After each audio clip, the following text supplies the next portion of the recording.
Bienvenidos a la clase de cívica. Para esta semana hablaremos sobre el tema de la identidad nacional, es decir, qué tan orgullosos nos sentimos nosotros de nuestro país. Obviamente va a ser un sentimiento de integración y de pertenencia como producto de las influencias históricas, las influencias religiosas, las costumbres, las culturas y obviamente de las influencias sociales de nuestro entorno. ¿Qué más? Esto se va a compartir en un grupo social, ya en un conjunto, y que va a ser más o menos intenso en la medida de los lazos sociales y culturales, que estos van a ser fuertes o no fuertes. En el conjunto de ideas, ¿ya? Va a ser los símbolos, representaciones y valores que va a permitir que los integrantes de una nación se reconozcan como parte de una misma colectividad y se distingan de otras comunidades nacionales. En primera cuadratura tenemos lo que es la identidad nacional de nuestro país, es decir, cuánto de peruanidad nosotros tenemos, ya a pesar de la diferencia geográfica, la población, lo multiétnico y entre culturas muy diversas, muy ricas, van a existir aspectos que nos identifican y unen a todos los peruanos y peruanas. El sentido de pertenencia a la nación peruana va a implicar lo que es los valores, el amor a la patria, a la nación, a nuestra historia y a un patrimonio que debemos valorar y revalorar. Siguiente cuadratura tenemos el patrimonio nacional. Este se va a entender, ¿ya?, que va a ser la riqueza natural, cultural, histórica que nuestro país, ¿no?, se va a diferenciar al resto de otros países. Por lo tanto, esto nos compete a nosotros preservarlo y cuidar.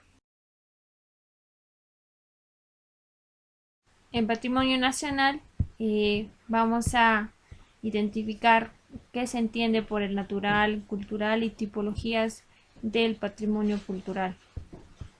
En primera instancia tenemos el patrimonio natural.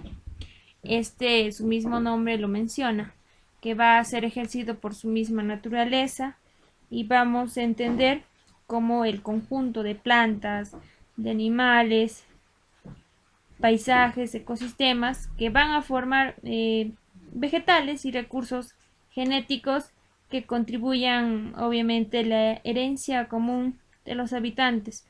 Por ejemplo, tenemos a la cordillera de Huascarán, que es considerado como un patrimonio natural. En segunda instancia tenemos el patrimonio cultural. Es aquí obviamente cuando interviene el hombre. Aquí se va a expresar artes, culturas, costumbres, tradiciones. Y vamos a entender que va a englobar todos los bienes de la sociedad, siendo el conjunto de productos de actividades humanas, obviamente que van a documentar la ciencia, la historia y el arte de épocas que no procedieron, y esto también va a contribuir lo que es al presente. Siguiente tenemos la tipología del patrimonio cultural. Van a ser según el material del producto y pueden ser el patrimonio material, que es el inmueble, y mueble. El patrimonio material van a ser todos los productos tangibles. Ya estas a su vez se dividen en dos categorías, que es el inmueble y el mueble.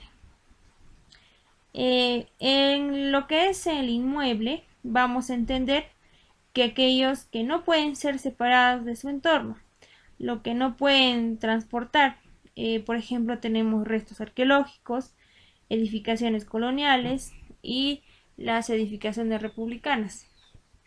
Lo que es mueble va a ser todo lo contrario. Esto va a ser aquellos que se pueden trasladar, se pueden mover y se pueden transportar. desde su lugar de origen. Por ejemplo, aquí se encuentran lo que es las pinturas, las cerámicas, joyas, entre otros. Siguiente tenemos patrimonio inmaterial. A este se le va a conocer como cultura viva, ¿ya? Estos son los intangibles, es decir, los que no se pueden tocar físicamente, pero que se sienten, es decir, aquellas representaciones culturales de relevancia social y que esto va a identificar con un grupo, ¿ya? Y representan la cultura de la tradición. Por ejemplo, tenemos a las danzas, tenemos al folclore, la medicina tradicional, el arte popular, tenemos las leyendas, tenemos la gastronomía y entre otros. Siguiente tenemos tipologías de acuerdo al Instituto Nacional de Cultura, ¿ya? Que esta organización va a estar dentro del Ministerio de Cultura. En esta parte tenemos a tipos de patrimonio, ¿no? Patrimonio arqueológico, histórico y el inmaterial. Tenemos al patrimonio mueble y tenemos el patrimonio inmueble. Al patrimonio arqueológico vamos a conocer que son los bienes culturales, obviamente que van a ser producidos en la prehistoria, ¿ya? Por otro lado tenemos el patrimonio mueble, estos que se pueden trasladar de un lugar a otro, te hacía mención en la anterior diapositiva, y obviamente el inmueble va a ser todo lo contrario. Tenemos el patrimonio histórico, ya van a ser aquellos bienes culturales que han sido producidos en la época colonial y republicana, es decir, van a ser considerados aquellos bienes desde 1532, ¿ya? Hasta 1821, ¿no? Y de parte de ahí hasta la actualidad se va a considerar como patrimonio histórico. Ahora, por otro lado tenemos el patrimonio inmaterial. Estos van a ser aquellos conocimientos, aquellas técnicas, representaciones que se van a dar obviamente en la comunidad, y esto va a reconocer como propiedad. Tenemos clases, son las tradiciones y expresiones orales, artes de espectáculo, tenemos usos sociales, los rituales y esto aquí se encuentra lo que es los actos festivos. En esta última parte vamos a hablar sobre instituciones que respaldan a nuestro patrimonio nacional. El ente principal para respaldar es el Estado y obviamente está el Ministerio de Cultura, ¿ya? Quienes a través del Instituto Nacional de Cultura van a hacer monitoreos, normas que va a respaldar a nuestro patrimonio nacional. Siguiente tenemos principales amenazas contra el patrimonio cultural. En primera instancia tenemos el huaqueo.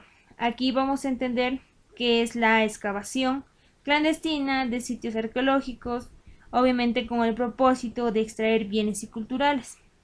Aquí, por ejemplo, en la época del primer gobierno de Augusto B. Leguía, ¿no? ¿Qué se menciona?